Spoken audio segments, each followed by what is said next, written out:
د ډېرې مختصرې جامع او ډېرې د خوند بنیادي خبرې وکړې، نو یقینا به ستاسو په ذهنو کې پوښتنې هم پیدا سوي که چیرې له دغه موضوع سره متعلق پوښتنې ستاسو په ذهنو کې، نو تاسو مهرباني وکړئ له رفیع الله صاحب څخه پوښتنې وکړئ چې د هغه تفصیل درکړي.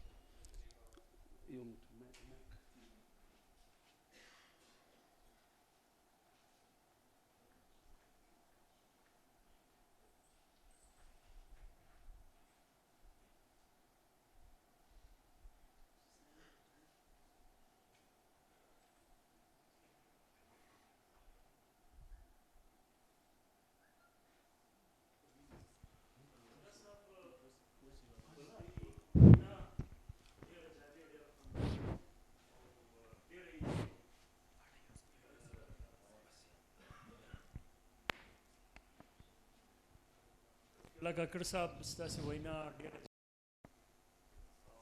ډېره او لویه خبره ده چې علمي وه، نو په دې کې ډېر سوالونه شته چې سړی راپورته کولی شي.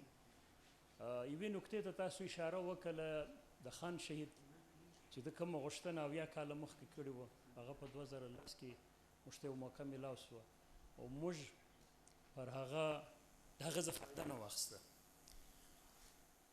د خان شهید د تورې فرد رالی یو تحریک روان کې نن یو ډېر لوی ګوند دی د هغه په نامه د هغه په سلسله او نور د پښتنو ګوندونه شته. نو په دې کې سیول سوسایټي تاسو خبره وکړه، د سیول سوسایټي کردار په خپل ځای، لیکن څونې کردار چې دغه ګوندونه ادا کوی شي شاید سیول سوسایټي نشي کوی، دا منتشره کوچنۍ چولۍ دي. نو زما پوښتنه دا ده چې آیا زموږ د سیاسي ګوندونو په دغه حق سترګې پټې کړي دي که نه په پوهېږي؟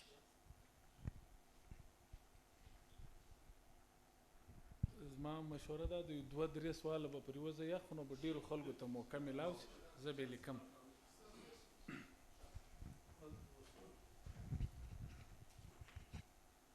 سر تا د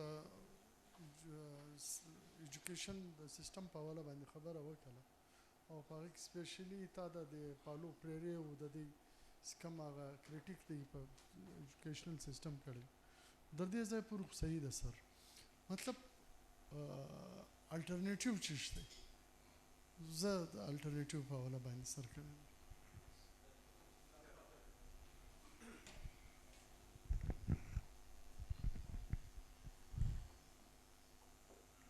پروفیسر جمیل آغا، رفیع الله کاکړ صاحب تاسو د بالادست طبقې د کارخانو په حواله یو مجلس وکړئ، په هغه حواله زما یو سوال دی، بلکې زما په ذهن کې دا دی چې په ډېرو کنزرویټیو سوسایټیانو کې مذهب او مذهبي ادارې درګورو غټې کارخانې دي زما په نظر د بالادست طبقو د بالادستي د برقرار ساتلو دپاره.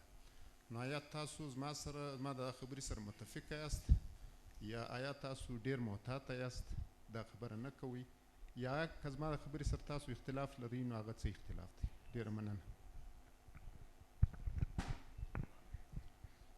جی عظیم ارمان لیکچرار پښتو، او سر تا یو خبره وکړه چې پښتنو ته ځان منظم به حیثیت یو کام ځان منظم کول پکار دي. آیا په اوسني وخت کې په اوسنۍ دوره کې داسې یو تنظیم تا ته په نظر درځي چې هغه پښتنو ته یو داسې منظمه تګلاره په لاس ورکړي، یو داسې پلیټفارم شته ته ستا په نظر یې ته وینې؟ څلور سواله وسو، د دې جوابونه به وکړو بیا به بل دغه وکړو. د کومیل صاحب او د عظیم ارمان صاحب سوالونه سره تړلي دي، زه به اول د دې سوال جواب درکم. دا یو ډېر مهمه دی، زه چې اکثره زه د سینیر افسرانو اکیډمیانو ته لیکچر ته ځم نو دا سوالونه بار بار راځي. سیاسي ګوندونه، سیاسي جماعتونه، یقینا چې کوم د سیاسي نظام زموږ جوړ دی په هغه کې درګردو مهمه کردار چې دی هغه د سیاسي ګوندو دی، او هغه د ګرامشي سیویل سوسایټي چې ده په هغه کې سیاسي ګوند یو لو برخه ده، په هغه کې ګوند د مدني ټولنې برخه ده. موږ په خپل ذهن کې دا جوړ کړي دي چې دا کارونه په دا خراب دي چې دا سیاسیان بد خلک دي یا دا ایماندار نه دي یا دا بې ایمانه دي، او که چیرې موږ ایمانداره خلک رامخته کو نو به دا مسله حل سي. نو زه یو ځای په یو مجلس کې ناست وم، افسران ناستلو، نو د ټیچرانو غیبت یې شروع کړي چې دا ټیچران داسې دي، دا اسکولونه بند کړي دي، دا یو ساعت بعد زه ګوله به مې ورکړه په کس ته چې ما دوی پر یو خبره راوستل د ډاکټرانو غیبت، چې دا ډاکټران دا کسابان دي، دا ظالمان دي، د وکیلانو د چې دا مافیات ده، دا داسې د میډیا. اخر کې زه ورالم نو هغو افسرانو مال په افسرانو کې څه وایي، هغه بیا ابل پر راغږ کو چې دا افسران دا داسې کرپټ دي، دا داسې دي.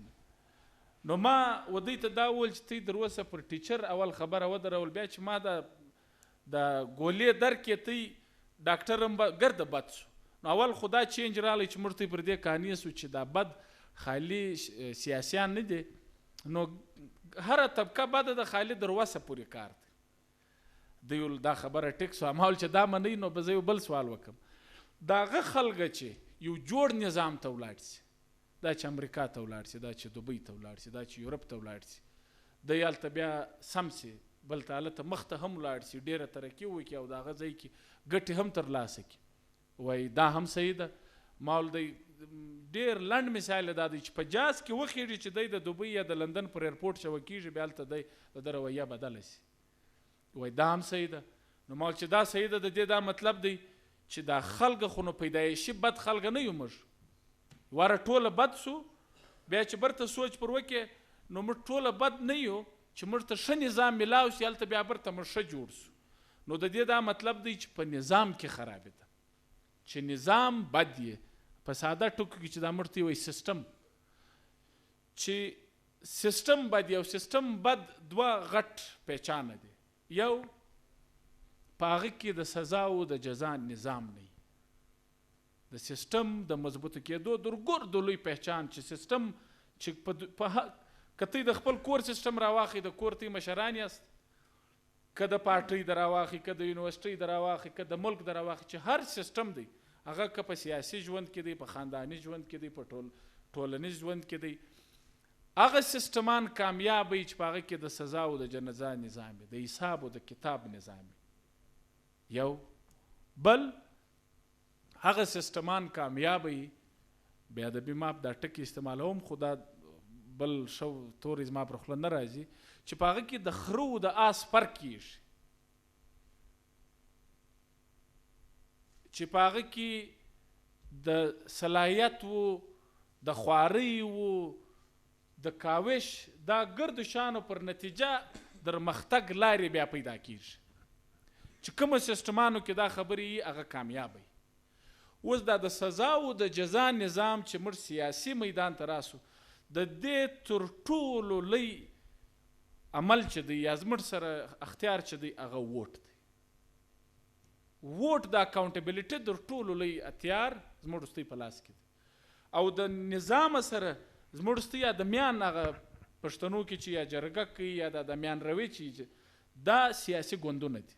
سیاسي ګوند ته موږ خپلې خبرې کوو، دی بیا ځي اقتدار باندې کښېني، د ریاست سره یو بارګین کوي، دا زموږ خبرې بیا دی عملي کېدو کوشش کوي.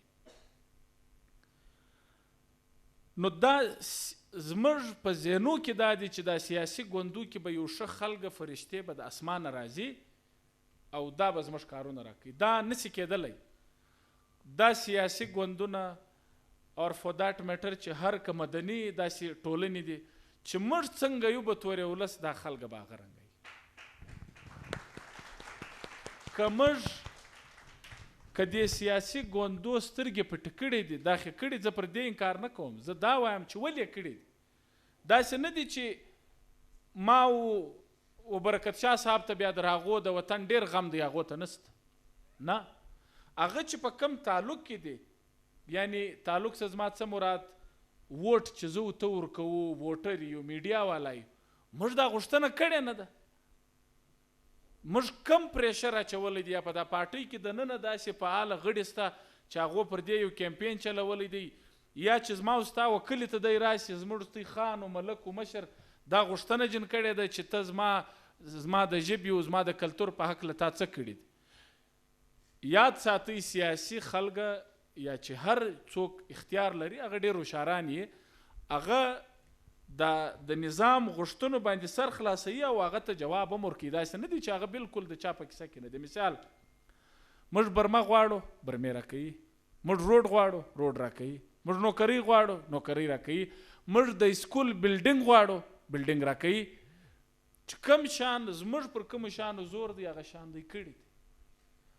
موږ په دې کې چورت نه وو چې په کلي کې په هر حیثیت چې بلډینګ جوړ شو دلته استاد سته که نسته، په دا سکول کې تعلیمي عمل هم روان دی که نه، موږ چورت نه کوو دی هم نه کوي. موږ په دا کې بیا چا پام نه کوي چې دا دومره جلسي و دا 80 کاله سټرګل مورنۍ ژبې اکټ رالی د دې دغه بعد د اکټ خو په خپل په مورنۍ ژبې په تعلیم کې نه ترانسلیټ کیږي. ډېر عملونه پکار، ته به کریکولم جوړوي، استادان به هایر کوي، د هغو ټریننګ به کوي، کتابونه به بیا دا موږ نه کوو دوی هم نه کوي، د دوی هم یې رسوه زموږ هم یې رسوه. نو زما د خبرې دا مقصد دی چې سیاسي ګوندونه د ټولنې څه بیل نه دي او موږ چې اکثره و دوی ته ګورو ځان د دوی څه بیل ګڼو. دا نو که سیاسي ګوند یې سبا به پر پښتو اکیډمۍ څوک سوال لري، نو که د دوی دا خیال دی چې خیر محمد صاحب د بلې دنیا سره راغلی دی او داسې دوی توقعات لري چې هغه دوی په خپل هغه یو عمل نه کوي، هغه ډېر کم امکان لري. دا یو دو طرفه تعلق دی. سیاسي ګوندونه خو نو هم پر کوچني لیول د محکوم دغه په هغه تعلق کې موږ سره تړلي یو تر یو څه نه تر څه ځایه چې موږ غوښتنه نه کوو. که موږ وایو چې دا سیاسي ګوند دا نیمګړتیاوې لري موږ به هغه نیوکې کوو. که خپل قوت لرو موږ ته یو متبادله دغه ښکاره کېږي بل پلیټفارم د هغه په لاره به دا نیوکې کوو. خو چې دا غوښتنې و دا نیوکې شروع سي بالکل زه په دې کې هېڅ شک نه لرم په اوږد وخت کې به سیاسي ګوندونه و دې لارو ته راځي. نو دا په یوه ورځ دا کارونه نه کېږي، دا خو ډېره اوږده مبارزه ده. خو دا د دومره اوږد مجلس د دغه جواب خاص طور پر دا د تعلیم د صحت په اړه حواله کېږي. ډېره اسان هغه په انګریزي کې موږ وایي لیزي ایکسپلینیشن. موږ د ځان تسلۍ دپاره بس پر سیاسي خلکو ته بد ورد ووایي، خپل مجلس خلاص کړو، هر یو وایي چې یعنې زه خو نه یم په ګډ. موږ ته ټوله په ګډ یو. دا زموږ در وسه پورې چې د چا څومره وس دی هغه هغونه خپل کردار په دې کې ادا کړی. نو په سمېدو کې هم موږ به دا کردار ادا کوو او هغه دپاره هغه خبرې بنیادي دي. منظمه کېدل، د یو سیاسي ټولنې او د سیاسي عمل برخه کېدل، په هغه ټولنه کې بیا په هغه عمل کې خپل جدوجہد کول، خپل نیوکې کول، غوښتنې ډیمانډونه ایږدل، سیستم پر دې مجبوره کول، سیاسي نمایندګان پر دې مجبوره کول چې هغه دا ایجنډا و مخته بوځي. دارنګه د میډیا په لارې، دارنګه د سیول سوسایټي. که موږ دا نه کوو د هغه خلکه چې دا برکت شاه صاحب سبا MPA جوړ کړي تی او تی دا غوښتنه نه کوي، دی به هم په برمو په روډو په ټیکو به پسې دغه کار به کوي چې هر څو د پښتو پر دغه دی مین سي په 15 کاله کې به دی دا کار شروع کوي، که نه کې شروع سیاست به پرېږدي. نو دا چې موږ په دغه اړخ سر خلاص کړو چې ډیمانډ به موږ جنریټ کوو، پریشر به اچوو، غوښتنې به کوو، بیا به سیسټم موږ ته جواب راکوي. عظیم صاحب ستا د سوال په جواب کې زه دغونه خبره کوم، ته زما څه فتوا غواړې چې څوک بد یا ښه دي، زه خو هغه نه در کوم، نه دا زما کار دی. هر سړی به د خپل فکر د خپل اساسي چې کومې نظریې دي د هغه مطابق به سره بیلوي، تور سپین به سره بیلوي، خړ به هم یې، تور به هم یې، سپین به هم یې. نو هغه زه پر دې بخښه کوه، زه خو پر دې کمنټ نه کوم. بیا 2 سوال و، یو د جمیل آغا سوال و، جمیل آغا صاحب د مذهب په حواله. بالکل زه محتاطه ولم، نو ما په دې په دا اړخ زه نه ولاړم. بل چونکې زموږ موضوع د تعلیمي عمل و، کریکولم و، نو زما توجه پر هغه ګرامشي خصوصي د دې ذکر کړی دی. کم کلتوري هجمني چې دی وایي غلبه په هغه کې دی د مذهبي د روایتي مذهب ډېر غټ کردار وي. نو په دې کې زه په 100% ستا د خبرې سره اتفاق کوم. الټرنیټیو خبره وسوله، متبادل خو اسانه نه دی. اول به موږ دا په ذهن کې اچوو چې د یوه شي هم اسانه حل نشته، یوې په لنډ وخت کې حل نشته، بل اسانه حل نشته. دا یو اوږده مبارزه ده، په دې کې موږ د محکومیت ډېرې زینې جوړې شوي دي. یو کوچنی ظالم دی، بیا د هغه کوچنی دی، بیا دا چې پسې ځې، نو دا په یوه ورځ نه کېږي، نه دا یو مشین دی چې موږ بټن راوواله سافټویر اپډیټ شو بس دا بله ورځ سیسټم. دا به یو آن ګوینګ، دا به جاري وي چې په خلکو کې شعور راسي، دا د خپل ځان وپېژندي، خپل حقوق وپېژندي او منظمه سي. چې څومره خلک منظم کېږي، سیاسي غوښتنې کوي، زه دا ډېر پر امیده یم چې کومه معاشره چې ویښي، دا د هغه ویښتوب علامت دی. په هغه کې به انشاءالله سوکه سوکه دا مسئلې بیا حل کېږي او پر مخ به ځي. ډېره مننه کور ودان. نورې پوښتنې خو به نو نه وي هلته دوې درې پوښتنې. الو جی باور صاحب یو پوښتنه مې کوله. جی بالکل کاکړ صاحب، چونکې زموږ چې کوم نن موضوع د تعلیمي عمل، جی ډاکټر بشار خبره کوم. سوال مې دا کوي سر چې ستا پرسنل لایف حواله سره ده، تا یو خبره وکړه چې موږ تعلیمي طور پر چې هغه مغلوب یو، او زموږ نوی نسل تقریبا دا غواړي چې باید په دې نظام کې برخه ملاوي شي، که هغه په هر شکل کې وي. چې زما د میاشتې مطلب 1,000 تنخواه ولګېږي، دا ډېره غټه خبره ده. لیکن تا ډېره جلا ولاړې، مطلب ټیک ولاړې، که چېرې موږ وګورو خلک ولاړ شي بار تعلیم حاصله کړي، بیا راشي کوشش یې دا وي چې د ورځې 1,00,000 روپۍ وګټي نه. لیکن تا پر ډېره جلا لاره ولاړې. نو دا چونکې ستا پرسنل پوښتنه ده، لیکن چونکې تعلیمي نظام سره کنیکټ ته په دې وکړې. مهرباني.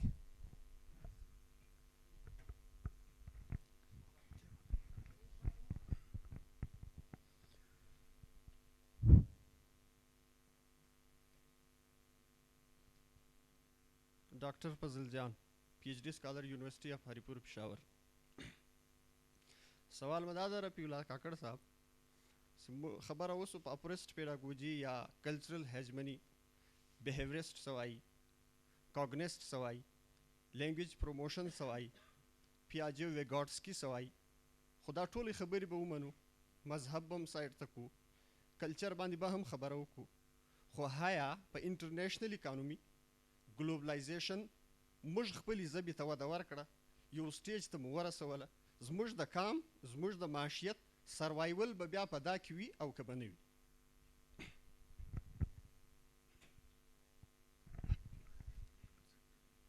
حاجي محمد یون سر، تا مورنۍ ژبې په حواله سره سر مورنۍ ژبې هر څه نظامونه، واک، اختیار نظامونه ټول په دري دي.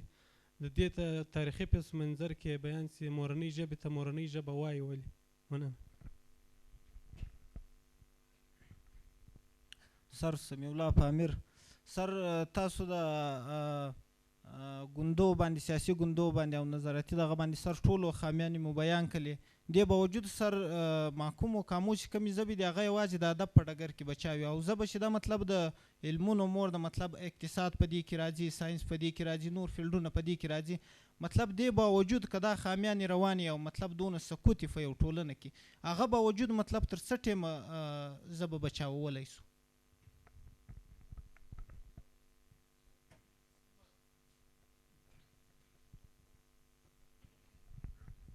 السلام علیکم. انور شاه سر.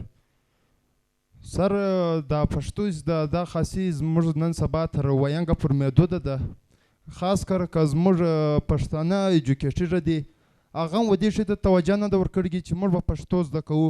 نه د چا وینګه زده ده، نه د چا لیکنګه زده ده، خاصي موږ پر دې باندې خبره کوو چې های موږ پښتانه یو، موږ ډېر بانام پښتانه یو. سر د دې دپاره موږ رایس یو داسې کیریر کونسلینګ وي چې هغه واقعي موږ ته دا رافیل سي زه پښتون یم، زما پښتو زده ده، باید موږ د چا سره مقابله کوو، څنګه بیا کوو؟ موږ به خپل ګرځو، موږ دا اگر پر دنیا باندې زموږ لینګویج وړی، موږ هغه لینګویج په چا څنګه زده کوو؟ دا شی زموږ نسته.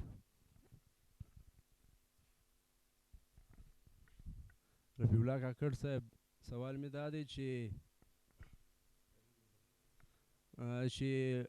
پښتو چې زموږ مورنۍ ژبه ده، یو ډېر غټ تاریخ لري، لکه خوشحال بابا ډېر غټ تاریخ لري چې موږ یې وایو. نو لکه څنګه چې یو انګلیش ژبه ده، هغه په موږ باندې یو هولډ، یو اثر رسوخ اخیستی دی، نو موږ ولې په دې باندې هغه اثر رسوخ نه دی اخیستی؟ دی ولې زموږ زیات چې وګورو، موږ د دې کم کلتور چې دی د دوی کوم نظریه چې ده هغه موږ زیاته خوښه کړې ده بجای چې موږ خپل د خوښه کړو.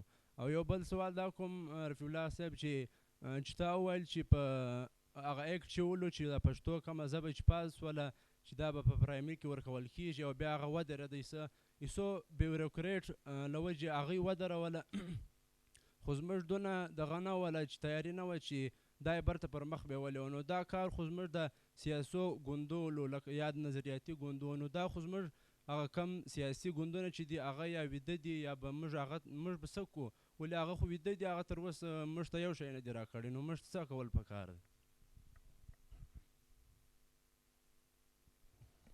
ډېره مننه ځوانانو ډېر ترخه سوالونه وکړو نو زه نه یم خبر چې د ټولو جواب زما سره یم که نه. یقینا دا پیچیده خبرې دي او زه دا دعوه نه کوم چې په د هر شي یا زه پوه یم یا به د دې زما سره جواب وي خو چې زما یو ناقصه رایه ده هغه به ضرور در سره شریک کړم. ډاکټر بشر صاحب که زه ستا په خبره پوه سوی یم زه دی نه یم چې زه بیا در ته یا در بل چا ډېر لوی انقلابي یم یا دی شی دی نه داسې خبره نه ده او نه زما دلته د نن مقصد دا و چې زه د یو ډېر انقلابي دغه دعوت و خلکو تر کوم خو زه خالي هغه فکري ذهني کلیرټي مې ورکوله نو نور چې دی دا هم بده خبره نه ده که څوک د ریاست څخه دا چې کومه هجمني پر اقتصاد او پر سیاست د جوړه کړې په هغه کې برخه غواړي یې قومونه خو چې هغه برخه غواړي د هغه بیا خپلې لارې دي چې پر هغه بیا کلیرټي ضروري ده. تاوان هلته پیښیږي چې ناري چې دي هغه د یو داسې ایمیجنري وطن و د دی خبرې او دلته اصلي مجلس د برخې نو هغه په کولو په فعل کې چې فرق وي تضاد وي هغه تاواني دی. نور په کومو ملکو کې و زما په ذاتي یو مثال دپاره زما په ذاتي رایه دا ده چې اوس لکه بلوڅ په دا پاکستان کې ډېر درپدره دی هغه د ډېر پرمختګ چانس په دغه نظام کې نه لري. نو اوس که هغه خپل معروضي حالاتو ته وګوري هغه وایي چې په برخه زما کار نه کیږي شاید د هغه دپاره دا صحیح خبره ده. د پښتانه سوال بیل دی. زما په سیاسي رایه کې په تیرو 50-60 کالو کې بیا په دې کې د پېښور ویلي چې کوم پښتانه دي د هغو معروضي حالات ډېر بدل سوي دي نو دا په غوښتنو نه دي دا غوښتنې د معروضي حالاتو سره راپورته کېږي. د هغو معروضي حالات نن دا دي چې د پنجاب بعد د پاکستان درګردو غټ غمخوار هغه دي میراثخواره یې هغه دي ګټمن یې هغه دي نو د هغه غوښتنه هغه برخه غواړي او موږ ته هم چونکې اکثره د هغو سره تړلي یو نو زموږ عمل د برخې دی په خوله چې هره خبره کوو نو زه هم هغه هم څه بده خبره خو نه ده خو دا کلیرټي بیا ضروري ده چې بیا کول و فعل دواړه د برخې والای نو داسې نشي کېدلی چې په کول کې موږ د خیربخش مري پوزیشن اخو او په فعل کې چې دی بیا زموږ وو د یو عام مین سټریم پارټۍ د عمل هېڅ فرق نه وي. ډاکټر فضل جان صاحب د ژبې په حواله سوال وکړي دا د نورو یو ملګري شاید د سوال سره هم دا یو په زموږ په ذهنو کې سته چې دا نن چې د دنیا دا سرمایه‌دارانه نظام دی او چې د دنیا اقتصاد سیاست څنګه سره تړلي دي او جوړ سوي دي په دې کې دا یو حقیقي سوال د خلکو په ذهن کې سته او دا صحیح سوال دی چې دا خو زموږ دلته به زما دپاره د ناستو ادیبانو دپاره د خوشحالۍ دپاره به دا ووایي چې و پښتو ژبه کې موږ تعلیم کوو دا کوو په دې کې ګټه هم سته که نه سته دا سوال د ځوانانو په ذهن کې دی په دې کې به ما ته څه ګټه میلاو شي نو اول خو موږ که په اوږد وخت کې ودې ته وګورو لکه ما چې اول درته وویل ژبه چې دا هغه صرف د مادي ګټو په نظر باید چې موږ نه ورته وګورو چې دا به ما ته څو مادي ګټې ترلاسوي که نه ترلاسوي او دویم که ګسه موږ په دا نظر ورته وګورو هم دا څه بده خبره نه ده چې پالیسی میکران ریاست خپل نظام داسې جوړ کړي چې دی د ژبر په بنیاد پرمختګ حوصله افزایي وکړي نو بالکل بیا په دا خپله ژبه کې په زده کړه کې ډیره ګټه ده. که ریاستي نظام داسې وي چې د امتحانونه د پرمختګ نظامونه داسې ایښي دي چې په هغه کې چې چا په مورنۍ ژبه کې سبق ویلی یا مورنۍ ژبه زده وي هغه ګسه مخته نشي تللی نو بیا تاوان دی. نو د هغه د وجې دا ضروري ده چې په پښتو اکیډمۍ کې چې موږ هر څو دلته دا منډې ترنډې وکړو چې در څو پورې ریاستي نظام داسې نه وي چې ریاستي سرپرستي نشي و د مورنۍ ژبو هغه د ترقۍ یا هغه د مادي ترقۍ یا پرمختګ لاره شاید نشي جوړه. نو د هغه دپاره هغه سیاسي جدوجهد چې دی هغه هم ضروري دی او هغه پکار دی. نورو ځوانانو دلته د ډېر ګډ ګډ سوالونه وکړو.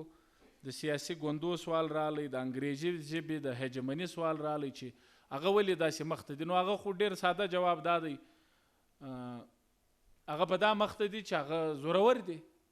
هغو په تیر 1500 کاله د نن څه 1000 کاله مخکې که موږ دا ووایو چې دا کم اسلامي دنیا وه او دا نن چې یورپ دی دا سره برابر و.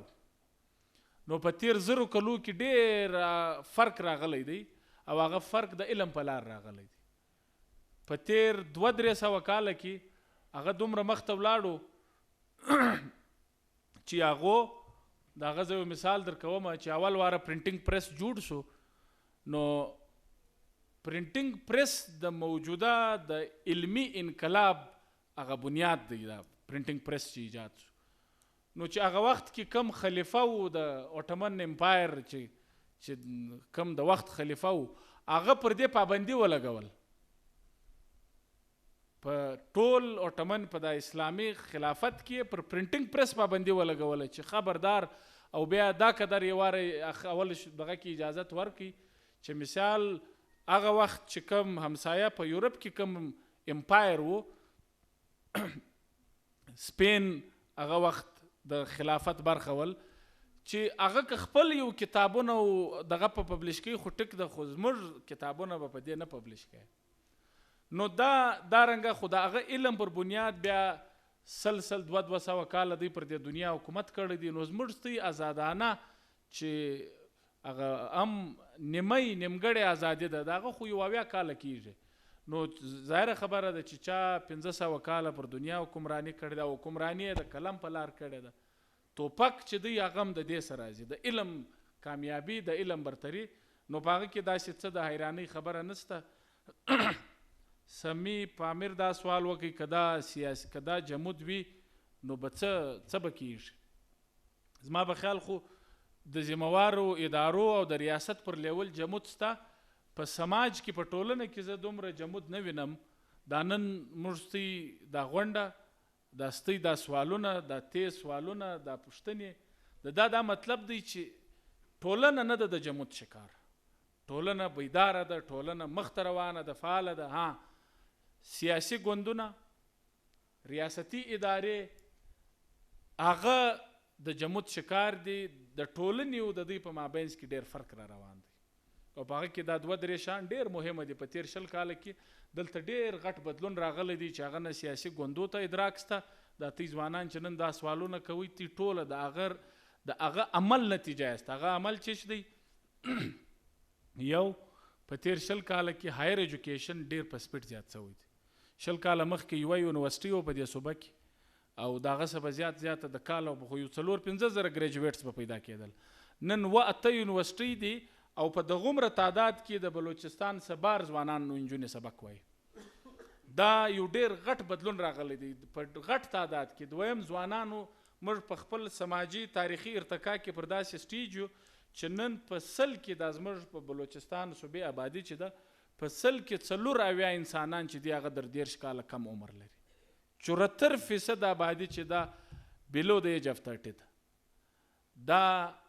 دا د سیاست دپاره دا به د سیاست داسې پر سر راواړی. دا زموږ مشران دا په دې در اوسه دې خواته پام نشته. دریم ټکنالوژي دا سوشل میډیا او فیسبوک. د نن څه 20 کاله مخکې په ګرد کلي کې به یو پی ټي سی ایل ټلیفون و چې د لیرې ځای به یو ټلیفون رالی نو بیا ور وشول چې په پلانۍ ورځ از ما پلار ورور یا څوک راوغواړه زه خبره ورسره کوم. نن موږ دلته ناست یو، هر سړی د ټولې دنیا سره رابطه لري. دا شان چې دی دا د سیاست دپاره ډېر غټې نتیجې لري. دا که دا سیاسي ګوندونه د دې ادراک نه کیوه، دغه نتیجه به دا وي تی به د دوی مخته روان یاست. او اوس هم دا ځوانان مخته روان دي. هغه په 1980 په 90 کې چې په کم طرز باندې ګوندونه چلیدل، سیاست کېدی، نن هم هغه طرز دی. نو تی ډېر مخته تللي یاست. نو دا جمود ستا د ټولنې پر لیول نه دی، د ریاست پر لیول دی، د ګوندو پر لیول دی. او زه په دې ډېر همیشه زه د دې ذکر هم کوم، زه فکرمند یم که د دې ادراک دوی پر ټیم نه کیوه د هغه نتیجې به خطرناکې. دوې نتیجې دي د پښتانه دپاره، یا به هغه غیر سیاسي کیږي دا ځوانان، یا به غیر سیاسي کیږي. او غیر سیاسي دا مطلب پی ټی آی ته ولاړ سه، یا به هغه بالکل که دلته خاص طور پر د فاټا یا دا رنګه حالات خدای دې نه کوي چې راسي، نو هغه به بیا د داسې خلکو د هتیار په تور استعمالیږي چې د هغه بیا مخنیوی به څوک نسي کولی. نو دا به د سیاسي ګوندو د ځوانانو فرق به زیاتیږي. که دغه موجوده چې کومې دغه روانې وي، زما په فکر دغه اندېښنه زه لرم.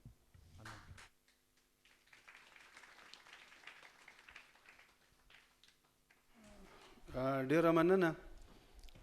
ظاهره ده چې په دغه د یوې ورځې په وینا او په سوال جواب باندې خو به انقلاب نه راځي، نه به ډېر لوی بدلون راځي، لیکن شعور به خامخا خورېږي.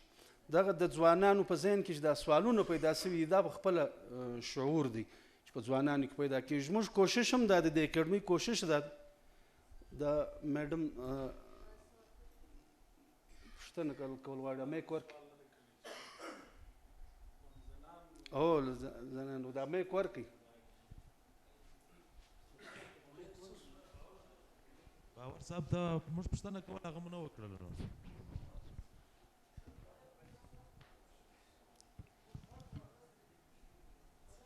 خو وخت هم باید چې په نظر کې ونیسو. دا پوښتنې واقعي هم قیمتي دي، لیکن وخت هم قیمتي دی. ماښام اذان راباندې کېږي. زه ما یوه کوچنۍ پوښتنه ده.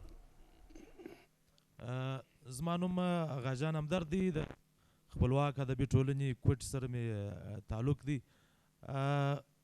د تعلیمي عمل کې که موږ ورته وګورو، زما په خیال د کاکړ صاحب موږ په ځیر ورته وګورو یا په ژور نظر ورته وګورو، په تعلیمي میدان کې دا موږ چې اوس دلته موجود یو په پښتو اکیډمي کې چې څه ځوانان ناست دي، بخښنه غواړم، په تعلیمي میدان کې مورنۍ ژبه د ټولو موږ خرابه کړې ده، زموږ څخه خرابه ده. او که په مذهبي میدان کې موږ ورته وګورو، ما خیال په کلتور او په مذهب کې چې کوم دا وخت پښتو کتابونه یا موږ لیدلي دي یا مو ویلي دي یا یې وایو، په مورنۍ ژبه باندې چې کومې ژباړې موږ ته سوي دي، زموږ په موجوده کوم کالجان، پوهنتون یا پوهنځي یا ښوونځي کې هغه ښوونکو یا استادانو موږ ته نه دي کړي. او د بده مرغه در ټولو د پام وړ خبره دا ده چې زموږ استادان ښوونکي چې هغه په کال کې بس دغه یو ورځ موږ ته دغه راښیي چې دا مورنۍ ژبه سته، دا په کال کې 364 ورځې بیا موږ په شنو یو خبر. په دا حواله که ته لږ معلومات راکړې.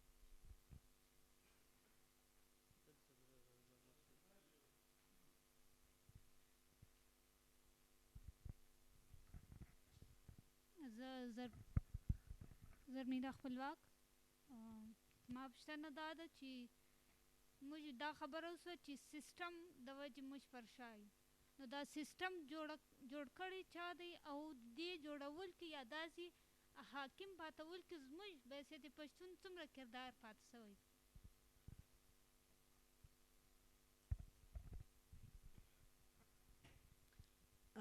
زه صاحبه بړیڅي، زما تعلق د پښتونخوا ملي پارټۍ سره دی او زه سوشل ورکر یم، د فیمیل ایجوکیشن لپاره کار کوم.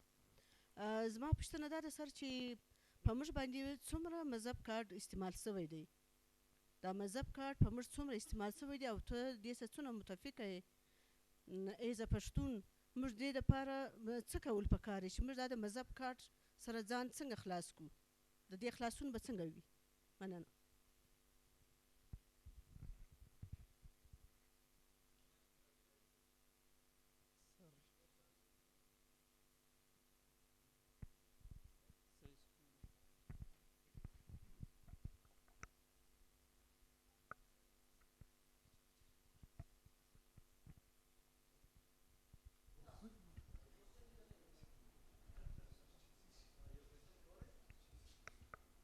زمین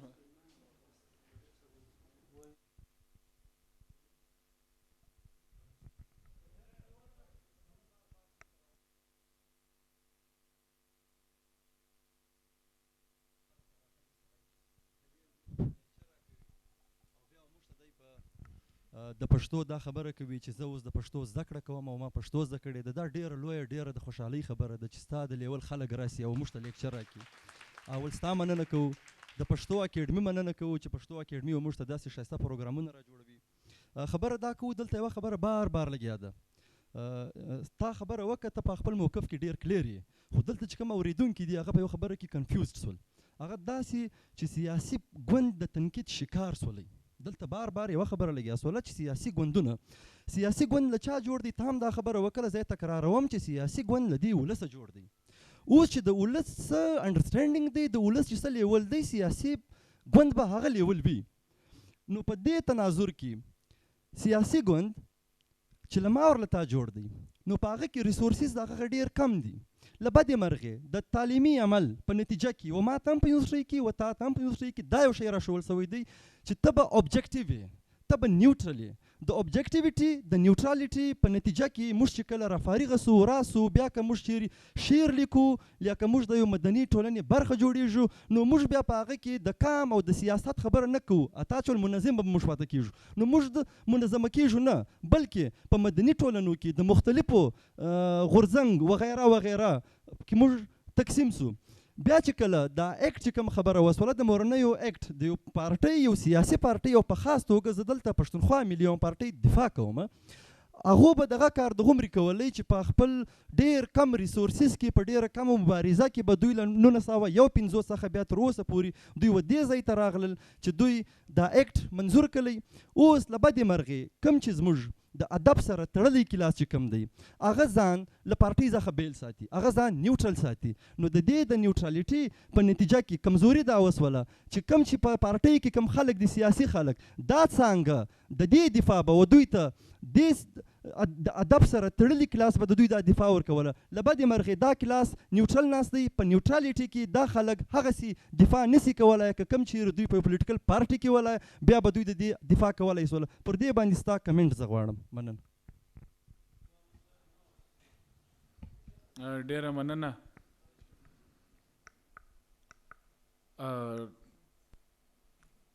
ډېر ښه سوالونه اوسو. اغا جان اول سوال وکړي ایجوکیټډ میډل کلاس چې دا پړه لیکه ځوانان یا دا غټ ذمواري پر دوی ده، د دوی په دې کې کردار دی او دا یو خو موږ په کال کې دا یوه ورځ وکړو بیا به څه کوو. نو زه به خپله سیاسي عمل او سماجي عمل ته په دوه اړخه ګورم. یو دا روزمره کارونه دي انفرادي چې موږ وکړو دا ښه دي، خو په دې غټ بدلون نه راځي. نو د انفرادي کارو سره د غټ بدلون توقع باید چې موږ نه وساتو، خو هغه یو د ذاتي تسلي دپاره ټیک ده. بدلون چې راځي هغه د سیستم پر لیول راځي، د ادارو پر لیول راځي چې اجتماعي مبارزه وسي، د هغه په نتیجه کې به یو شی راځي. نو به زه دا ځوانان په دا نه ملامتوم چې دا ځوانان خو په با اختیاره دا خو با اختیاره خلک چې دی د دې ذمواري په با اختیاره خلکو سره ریاست زموږ تعلق د ګوند په لاره دی. نو غټه ذمواري چې دا پر هغو راځي، د ځوانانو دا قدر ذمواري و کردار ضرور سته چې آیا دا خبرې دوی کوي زه کوم، موږ د سیاسي عمل برخه جوړ سوي یو که نه، او که موږ جوړ سوي یو موږ دا غوښتنې کړي دي که نه، او دا غوښتنو دپاره بیا موږ په هغه سیاسي عمل کې فعالیت لرلی دی که مې نه دی لرلی.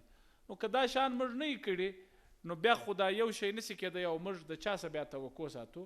نو زه د سماجي او سیاسي بدلون په هکله د دغه فکر کانیم او ما ته دی متبادل دغه نه دی میلاو سوی چې شخصي لیول ډېر څه چا کړي، هغه ډېر کم امکان لري.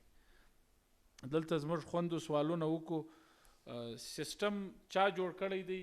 په اوږد وخت کې چې ورته وګورې د هغه خو ډېر ساده جواب دی چې په هر وطن کې په هر علاقه کې چې زورور خلک دي، بالادسته طاقتور طبقې چې دي، دا سیستم جوړوي او سیستم بالکل د دا دپاره جوړوي د خپل مفاداتو د مراعاتو د تحفظ دپاره. نو دا خو یو ډېره ابسټرکټ خبره سوه چې زه اوس مخصوصه جواب درکم. نو پاکستان حکمرانه طبقې دا سیستم جوړ کړی دی او په هغه حکمرانه طبقه کې چې دا ګرامشي و دې ته وایي رولینګ کولیشن رولینګ بلاک چې یعنې دا حکمرانان څوک دي یو خو په کاغذ کې حکمران دی چې مثال وزیر اعظم حکمران دی چیف جسټس چې دی هغه د قاضي دی دا ته موږ په انګریزي کې وایي ډیجوري حکمران څوک دی یو دی ډیفیکټو حکمران چې اصلي حکمرانان څوک دي دا رولینګ کولیشن و دې ته او دا یو سړی نه وي دا د ګرو د مختلفو ګروپو یو اتحاد وي سره نو که زه په هغه حساب ورته وګورم نو په پاکستان کې د دې رولینګ بلاک چې دی هغه د دې ځای طاقتور ترینه دغه چې دی هغه زموږ عسکري ادارې بیا هغو خپل یو اتحادونه جوړ کړي دي په هغه اتحادو کې په هغو کې د سردار د خان د ملک د ملا دا تاریخي طور پاتې سوي دي او دا نظام د خلکو جوړ کړي او دا د خپلو مفادات لپاره په دا نن ورځ کې دا خبره زه بیا کوم چې دا باندې موږ شاید هغه رنګه پر دې یو د بل سره بیس نه دی کړی اتلسم ترمیم بعد د خپلواکۍ چې کومه زموږ ناره وه هغه در ډېره حده پورې تر خپل ځایه رسېدلې ده آیا موږ بیا داسې هلې ځلې کړي دي چې هغه خپلواکي چې موږ ته په کاغذ کې میلاو سوه هغه موږ عملي کو که نه دا سوال پاته دی خو دا سوال به موږ یو د بل څه کوو دا اوس موږ نه د اسلام آباد څه کوی سو نه د بل چا څه کوی سو نو د مذهب پر کارډ زموږ خور سوال وکړي پر هغه زه یقینا لکه دلته چې جمیل آغا صاحب وکړي د ګرامشي په فریم ورک کې چې زه ورته وګورم دا د اجارهدارۍ دغه غلبې د برقرارو ساتونکو یوه لاره دغه ده نو چې په هغه باندې دی دا د ظالم و د مظلوم دا طبقه دا تعلق چې دی دا موږ ته لیجټیمایز کړي دا راته نارمل کړي دا راته صحیح کړي نو بالکل بیا په زموږ په وطن کې خاص طور پر زه په تفصیل کې نه ځم په دا چې پر دې ډېرې خبرې سوي د ټول په خبر دی چې د مذهب چې کوم استعمال سوی دی نو هغه ډېر خطرناکه دی او هغه د معاشرې د ټولنې بنیاد هغه ریښې ورولې دي نو خدای دې وکړي چې موږ دومره صلاحیت پیدا کړو چې موږ د هغه څه ځان را دغه کړو سالمن خان ډېر ښه سوالونه او خبرې وکړې په دې کې زه دوې خبرې ضرور کوم او زه ستا د اکثرو خبرو سره اتفاق لرم زما په خپله هم دا موقف دی خو دوې خبرو کې زه دغه کوم یو موږ به د نیوټرالټي او د پارټیزنشپ فرق په خپل ذهنو کې ایږدو نیوټرالټي دا ده چې زه ادیب یم زه لیکوال یم زه که څه پر سیاسي موضوع ګایږم نه زه د ګل او د بلبل خبره کوم زه د عشق مجازي خبره کوم وطن ور لګېدلی دی هغه خبره نه کوم نو دا نیوټرالټي ده پارټیزنشپ دا دی چې نه زه وایم چې زه د وطن د خپلواکۍ د وطن د پرمختګ خبره کوم او زما په فکر چې دا پر دا لار پر مخ ځي خو زه لکه دلته چې پروفیسر صاحب سوال وکړي 15 ګوندونه دي چې هغه ټوله دا دعوه لري چې دا کار زه ښه تر سره رسوی سم نو زما دپاره ضروري دا نه ده چې زه په هغه کې یو ګوند که ما ونیوي بیا به زه تقلید کوم د تقلید هغه افغانان یو ډېر ښه ټکی استعمالوي نو ما له کله کله هغه زه وایم دا صحیح دی نو د هغه بخښه کوه تقلید چې دی نو نیوټرالټي خو بالکل زموږ جړ نیوټرالټي خراب کړی دی که هغه زموږ میډیا ده که باچا خان په 1913 کې چې دی د آزادو مدرسو په هغه وخت کې کمپین چلوي نو دی خو د دیوبند د علما سره د ده ډېر نږدې تعلق و حاجي صاحب چې و د ده نږدې ملګری هغه خپله نو دی چې به د دورې د شروع کې په دا کلو به ګرځېدی نو د ملایانو د ادیبانو هغه وخت یو ګیله هغه وخت د کړې ده هغه وخت د تبلیغي جماعت په دا منظمه شکل کې ګسونه چې ادیب ته دا ویلی دي چې تی د ګل او د بلبل خبرې کوي وطن ور اخیستی دی ظالم راغلی دی قبضه کړې ده دا نه ویني او دغه د قدرت شایست په دراغه پورې د خپل شاعري محدوده کړي دا رنګه او ملایانو ته ویلی دي باچا خان په خپل بایوګرافي کې لیکلی دي چې ستا وطن قابضه دی او ستا ګرد بیس پر دا دی چې لاس دلته وتړو کې دلته وتړو ژیره دومره یې که دومره یې نو دا نیوټرالټي ده او په دې زه بالکل دا ستا د خبرې په 100% ملګري کوم. ها پارټیزنشپ چې دی پارټیزنشپ دا دی چې برکت شاه صاحب د پښتو اکیډمۍ غړی دی څوک جرنلیست دی د هغه دپاره دا ضروري چې دی په یو بله داسې ټولنې برخه یي ضروري نه ده خامخا چې دی د یو پارټۍ کې چې سي او بیا به دی که هغه شو بد هر څه دی به د هغه من و ان تسلیموي دا ضروري نه ده. نو یو پارټیزنشپ دا دی چې دا فکر زم لرم زه پر دې خبره کوم خو زه که د هر ګوند دی چې چا ښه کار کړی د هغه ملګري کوم چې چا نه دی کړی د هغه مخالفت کوم یا به نیوکه پر کوم. نو د نیوټرالټي و د پارټیزنشپ فرق چې موږ په ذهن کې کښېږدو دا ګټه کوي. دویم په پارټۍ یا بیا چې په تنظیمي عمل کې موږ راسو یقینا تنظیمي عمل در ټولو ګران کار دی. ته به د نورو خبره اورې ستا خبره خالي منل کېږي نه ته به کمپرومایزز کوې ته به د اوږد وخت هدف په نظر کې ساتې دا شارټ ټرم هدفو باندې به تا ته به معلومي چې دلته د کمپرومایز وخت دی دلته به ګزاره کوې د یوه سړي پر طبیعت نشي چلیدی نو دا په دا ډېر ګران کار دی. په هغه کې د تنظیمي خپل روایات او ډسپلنز هغه ټوله ضروري دي د هغه پاسداري به کوي. خو دلته که تنظیمونه یي که ګوندونه یي په هغه کې دا خطره یي هغه تقلیدي ادارې جن جوړ شي هغه کلټ جوړ شي. کلټ هم نه دی صحیح. کلټ دا دی چې سالمین خبره وکړه په هغه کې د بحث او د سوال ځای نسته. ولې نسته؟ که زه وکم که هر څوک وکړي په هره خبره کې د سوال ځای شته په هره خبره کې د بحث ځای شته. نو هغه افغانان و دې ته یو ټکی استعمالوي هغه وایي صفتچیان. نو زه ته که ادیب که شاعر موږ د فکري جانبداري باید چې وکړو. فکري غیر جانبداري په سیاسي حالاتو کې جرم دی لیکن په فکري جانبداري کې باید چې موږ صفتچیان نسو جوړ د چا موږ به نیوکې هم کوو د خلکو ستاینه به هم کوو خو د نیوکو د هنرمند وو د صفتچي درمیان دا فرق وي چې صفتچي سارو ماښام بس یوه بابولاله وایي او دا نور چې دی هغه ښه خبره هم کوي هغه نیوکې هم کوي. ډېره مننه بخښنه غواړم ټایم ډېر ډیره مننه محترم رفیع الله کاکړ صاحب. یقینا چې ځوانان سره وشورول موږ غوښتم دغه چې په ځوانانو کې یو شعور راسي او دوی زړور سي او دغه سوال دغه پوښتنه دوی پورته کړي او مقتدرې چې کومې طبقې دي د چا په وس په اختیار کې چې دا هر څه دي نو هغوی له هم یو احساس وسي چې یو طبقه داسې موجوده ده چې هغه دا مطالبه لري دا پوښتنه کوي کور مې ودان.